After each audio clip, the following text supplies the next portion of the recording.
Every revolution starts in the minds of the people. Arm yourself for the war of ideas. Take back your life. Take back your liberty.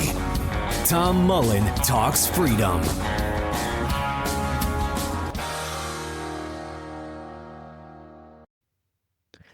Hello, everyone, and welcome back to Tom Mullen Talks Freedom.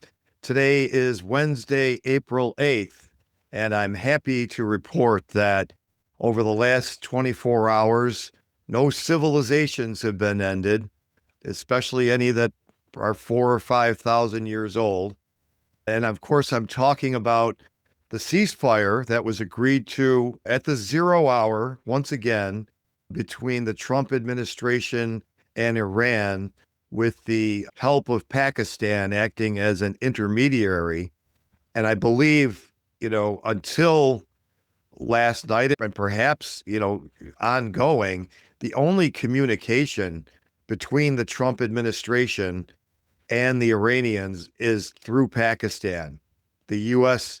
sends a message to Pakistan, Pakistan sends it to Iran, and Iran sends it back to Pakistan, who sends it to the United States, etc. So, in other words, I don't think anyone's sitting down at a table yet. It would seem from the statements made by President Trump for several weeks now, you would be led to believe that perhaps there's 2 or 3 members of the Trump administration in a conference room on camera, speaking by video call or Zoom or one of a number of platforms with a similar contingent of Iranian officials in a conference room over in Iran. I don't think that's even happening now, and I'll get into why I don't think that in a few minutes. But without burying the lead, I'm going to just come right out and say that this is an attempt by Trump to buy himself some time. And the way he's done that is he's called the 10-point plan that Iran has responded to the United States with through Pakistan workable. And any cursory review of what the Iranians are proposing makes it obvious it is not workable for the United States.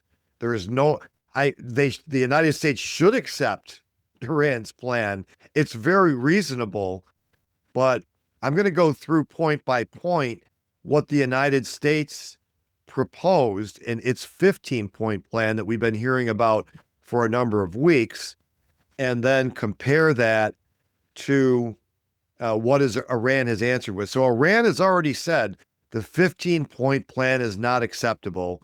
Here's what we will accept in response. Here's what we propose in response. And their plan has 10 points. And the two of them are just mutually exclusive. So I think what I'll do is I put them together side by side on an Excel sheet just to make this, more easier to talk about point by point. So the first 5 of the points that the Trump administration put down and their demands of Iran. And before I get into these, let me just say one other thing. Basically, the United States has 11 points that it's demanding of Iran, 11 things it's saying you must do. And in return, this version of the plan only has 3 for a total of 14 points that it's willing to give back to Iran, 3 things it's willing to do for Iran in exchange for Iran agreeing to those 11 demands. So let me read the first 5, and I'll read the relevant part of Iran's 10-point plan. And Iran's 10-point plan is this is what Iran wants to stop the war. Okay, there is no kind of offer to do anything in return by Iran. They're just saying the strait's going to be closed. For the moment, it's open. I should say for the moment, it's again closed to any oil shipments. So that's a development that's happened over the course of today Wednesday here in the United States. So it's much later over in Iran.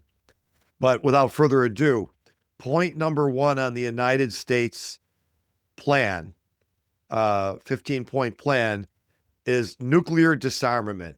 Iran must dismantle all existing nuclear capabilities. Now, point three on Iran's plan is acceptance of Iran's uranium enrichment. We're going to go on enriching for energy and other civilian purposes, not for military purposes. So, okay, so that's an impasse there. That's number one. Number two, on the U.S. set of demands, non-proliferation commitment, a firm permanent commitment from Iran never to pursue nuclear weapons. Now, Iran has committed to that for 25 years. All right. Maybe it's 20. I think they had a program up until the early 2000s. Every United States intelligence agency confirms Iran is not trying to build a nuclear weapon. Okay. Rhetoric from politicians is not intelligence. All right. They're getting that from Israel, Bibi Netanyahu and his Likud party. I'm not even sure what Mossad says about this, but all of U.S. intelligence says they haven't been building a weapon for decades. Okay. So that one's not really a matter of debate. You'll never do okay, we're going to say again, in accordance with the fatwa issued by the leader you just killed, Ayatollah Khomeini, that we do not wish to build or possess or obtain a nuclear weapon. Okay, fine. Number three, cessation of enrichment. No uranium enrichment activity on Iranian territory. Again, number three, acceptance by Iran, acceptance of Iran's uranium enrichment. Number four, uranium stockpile transfer. Iran must promptly transfer its 450 kilogram stockpile of 60% enriched uranium to the IAEA, that's the International Atomic Energy Agency, within an agreed time frame. Again, number three, it's all number three. We're not doing it. We're going to keep enriching. That's a demand by Iran. Number five, facility decommissioning. The Natanz, Isfahan, and Fordo nuclear facilities are to be dismantled. Again, number three, completely contradicts that. Iran is demanding to be allowed to keep enriching uranium for civilian purposes, period. So the first five demands by the U.S., that's an impasse. That's not like a point where we could, well, maybe we can massage this. They're not going to do it. So what's workable about that? I don't know what Trump is thinking. I do know what Trump is thinking. Get me out of this. And I certainly can't follow through with the insane threat that I issued about bombing Iran's civilian infrastructure without becoming a world pariah. So I'm going to just call this plan workable for the moment, and we're going to spend 2 weeks trying to figure out what to do here. All right, number six, unfettered IAEA access. And that's, again, the UN's nuclear watchdog, the IAEA, must be granted full, transparent access and oversight throughout Iran. Now, I don't know that they necessarily would object to that, but their number seven on their 10-point plan, Iran's, ending all IAEA Board of Governors resolutions. So that's an iffy one. They don't seem to want the IAEA to have anything to do with them, whether they let inspectors in. Maybe that one could be negotiated. No resolutions, but you can come and inspect us if you like. Abandonment of the proxy strategy. Now, of course, this refers to Hamas, Hezbollah, and the Houthis in Yemen, and Iran's sponsorship, funding of them, coordination with them in operations like the recent bombing of Tel Aviv the day after, or actually, I think the same day that Trump issued his threat. Iran doesn't have anything on its 10-point plan saying they're not going to stop doing that. I would think that it's unlikely that they would break those associations. If they did agree to stop funding and coordinating with those proxies, it would be predicated on Israel not committing any aggression against Lebanon, Yemen, or Gaza. And that's almost a deal breaker right there. So I'm sure that if Iran agreed to that, that would be the condition. And the moment Israel attacked Gaza or Lebanon, justified or not, Iran would say, well, the deal's off. But again, nothing in the plan just directly contradicting that. Cessation of proxy support, that's almost the same one. Iran must halt the funding, directing, and arming of its regional proxies. So 7 and 8 have to do with the proxies. Number 9, this is the United States demanding Strait of Hormuz freedom. The Strait of Hormuz must remain open and function as a free maritime corridor. Iranian control of the Strait of Hormuz. All right, so they're completely at odds here. And a little bit like Russia is never going to give up any of that territory in Ukraine, Iran's never going to give up some control of the Strait of Hormuz, at least not until they've sucked enough money out of it to make up for all the damage that's been done in these bombings by the U.S. and Israel, because that's what their stated reason for the tolls are. They're saying, okay, we're going to collect $2 million a ship, and that's going to go towards rebuilding our country. So again, this is a major point where the two sides are not anywhere close. They're in different worlds. So I don't see that one resolving.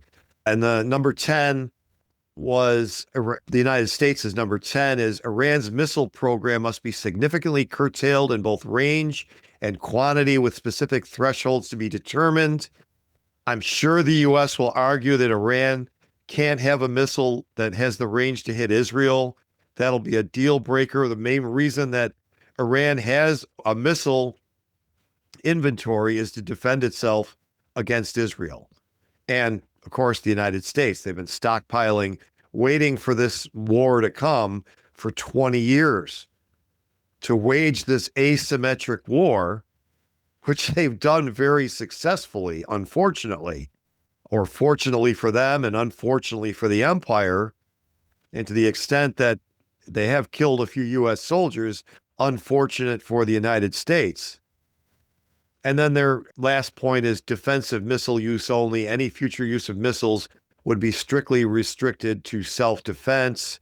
I'm sure the Iranians would claim all of their missile activity is self-defense. That one's an eye of the beholder kind of point. So I'm sure they'd agree to that. And then at some point, maybe Israel would do something where Iran responded, and then the U.S. would say the deal's off. You broke the deal. So that's the U.S. demands and the corresponding demands of Iran, how they line up. And as you can see, the really main points. First of all, Iran is not going to accept turning over all its uranium. It's not going to accept ceasing to enrich itself. And it's not going to let go of the Strait of Hormuz. Now, it might permit shipping to go through that isn't as economically harmful to what's going on now, but they're going to decide from now on. They're in charge of the strait. And of course, I should mention they've acknowledged they have to share any revenue they collect with Oman, because the strait's partially in Iran's territorial waters and partially in Oman's. It's not very wide. It's like 33 kilometers. Whatever that is in miles. And so the southern part, the bottom part on a map, is Oman's territorial waters. So let's look at what the U.S. is offering in return compared to the rest of Iran's demands. So the U.S. is offering comprehensive sanctions lifting, a full lifting of all international community-imposed sanctions. And that seems to line up with the sanctions portion of Iran's demands. They're number 4, lifting of all primary sanctions on Iran. Number 5, lifting all secondary sanctions. And what that means is the U.S., I think primary are not allowing their own citizens to trade with Iran, and secondary are, punishing other countries for doing business with Iran. And then Iran wants all that lifted. It seems like the U.S. is willing to talk about that. I'm sure there'll be some, haggling over those, but the U.S. is offering to lift the sanctions. So that one seems doable. Civilian nuclear assistance, U.S. assistance in advancing Iran's civilian nuclear program, including support for electricity generation at the Bushehr nuclear plant. So again, this is assuming that Iran gives up all their own capabilities, and now the U.S. is going to come in and help them shoulder to shoulder do what they're already doing.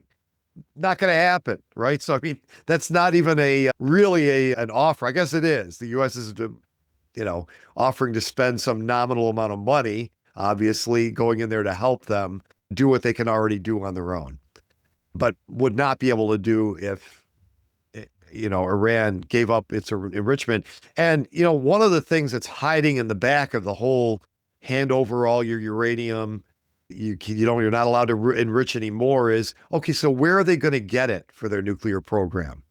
Are they going to have to buy it from a U.S. or U.S. approved source at that source's named price?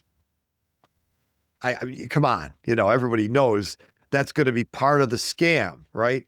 So that's just like what they do to us. So that's what the whole regulatory state is about, is to make sure that we can only buy from their approved sources, which are more expensive and which, kick in campaign contributions and are buddy with the government, so they're going to do the same thing to Iran, even though it's a different country. And then the last thing they're offering Iran is removal of snapback mechanism, the contentious snapback mechanism allowing for the automatic reimposition of sanctions for non-compliance would be removed. So they're saying that we won't put the sanctions back on, immediately upon accusing you of non-compliance with the deal. So I don't know if that's probably a negotiating point. Doesn't sound like it's too bad, but maybe some kind of process would have to take place, and one they could negotiate before those sanctions are reimposed, where there's some kind of adversarial process that proves Iran was really non-compliant, not just, I woke up today, Trump, and I, was in a bad mood, so I decided to start barking at Iran and accusing them of non-compliance. I'm just guessing here, but it's going to be something where it's not quite so easy for the U.S. to just reimpose sanctions. All right, so that's what the U.S. is offering. Here is all of the things that Iran is demanding that are not addressed at all by the U.S. 15-point plan. 1, guarantee Iran will not be attacked again. It almost seems like, well, of course, that goes without saying, okay, put it on paper, United States, because it's not in there. Ending all UN Security Council resolutions against Iran. Maybe that's under the category of sanctions, but again, it's on Iran's list. It's not on the offer list from the United States. Paying reparations to Iran, not on the offer sheet from the United States, on the demand sheet. Iran is not going to just suck up the cost of being attacked out of the blue while they were in the middle of a peace negotiation and having billions of dollars, if not more, of damage done to their infrastructure. They're not. You're going to pay us, or we're going to keep the strait closed. Okay? Because this all ends in 2 weeks. Withdrawal of all U.S. forces from the region. U.S. is not going to agree to that. They should agree to it. I mean, if we elected Ron Paul 10, 12, whatever it is, 14 years ago or 15 years ago, he would have done that. He would have written the order. They'd all be gone. Okay? That would be good for the United States, for the Americans living in the United States. It wouldn't be good for the empire, but the empire is not good for us either. So, but the empire is not going to agree to that. End of war on all fronts, including Lebanon. So we assume that means that Israel agrees to this because Israel's the one that's fighting in Lebanon. First of all, the U.S., it's demonstrable now. The U.S. has no control over what Israel does. It should be telling Israel, back out of Lebanon now while we're negotiating, or you're never getting a dime again. But that's not going to happen either. It should, but it won't. So, I mean, there's no way that Trump looked at this 10-point offer from the Iranians and thought it was workable. What Trump did was say, get me out of here. Probably a lot of back channel going to the Pakistanis because the Iranians keep announcing, we're not interested in talking. So went to the Iranians and said, get me something. Get me something I can just hang my hat on for 2 weeks while I figure out a plan to get out of this, because I've either got to, become an international pariah and really risk being hauled up in The Hague for war crimes. I know that's just probably far-fetched for a U.S. president. I mean, if The Hague were real, it wouldn't be. As John Mearsheimer said, if we had Nuremberg trials today and used the same standards that they applied to the Nazis, Trump, Netanyahu, and many of their advisors would be hanged. But, when you're the biggest power, you get to make the rules, and all of this rules-based order and NATO and international law, that's all just the U.S. empire. But it's being challenged now. And I think Iran has shown that maybe the tiger is a little more paper than everyone thought. And one of the reasons is that the United States, again, like it did in Afghanistan and it did in Iraq and it does everywhere it goes, is it fights World War II all over again. We're going to send a whole bunch of troops and we're going to engage in conventional warfare, and they're very good at it. And the troops are great. I mean, there's no problem with the troops. The troops do what they were trained to do and what they're ordered to do very well. That goes for the pilots and for the ground troops and for the sailors. But what they're trained to do, what they're equipped to do, is fight a 20th century war.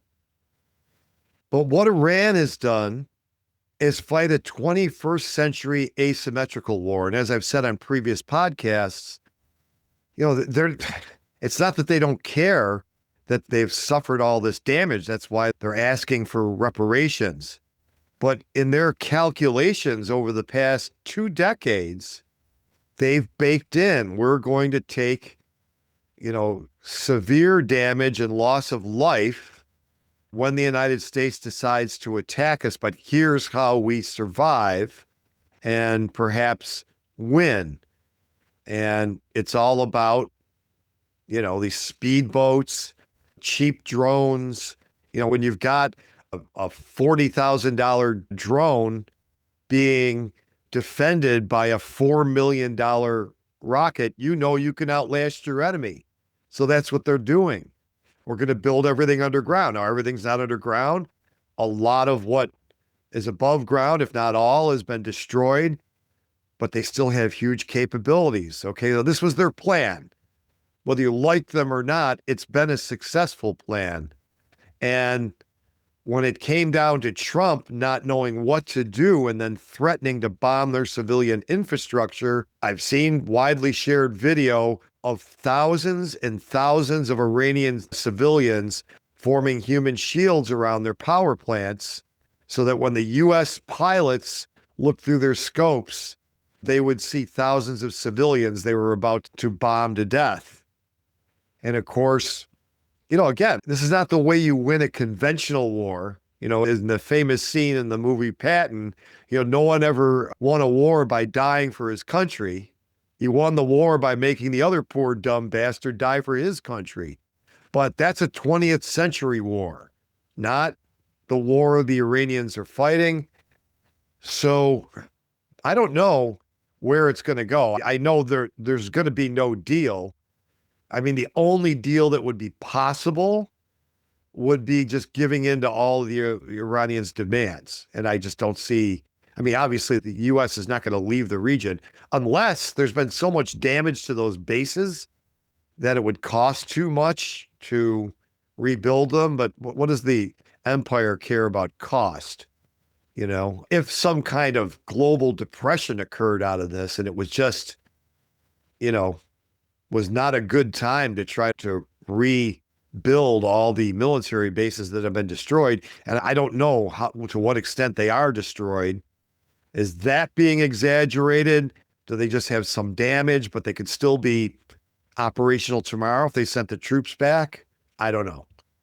I do know that there's no deal being made. Or if there is, it's a complete surrender by the empire to Iran. Something that I can't emphasize enough would be good for every American citizen, but very bad for the empire. And so I don't think it's going to happen. So let's leave it there for today. As usual, if you're not already subscribed to this podcast, please do so. There is a video version on my YouTube channel, Tom Mullen Talks Freedom. And of course, the podcast is at tommullentalksfreedom.com. The show notes are at my website, tommullentalksfreedom.com, for both. And if you're not already on it, get on my email list because, again, there's free content there a couple times a week. I will not sell your name to anybody. And you can get on the list and get a free book out of it by going to itsthefedstupid.com. And you can download a free copy of my ebook, It's the Fed Stupid, and you get on my email list. And last but not least, please do comment on the show notes page or the YouTube page for this podcast and share it with a friend. And let's grow our community together. Thanks everybody for listening, and I'll see you next time on Tom Mullen Talks Freedom.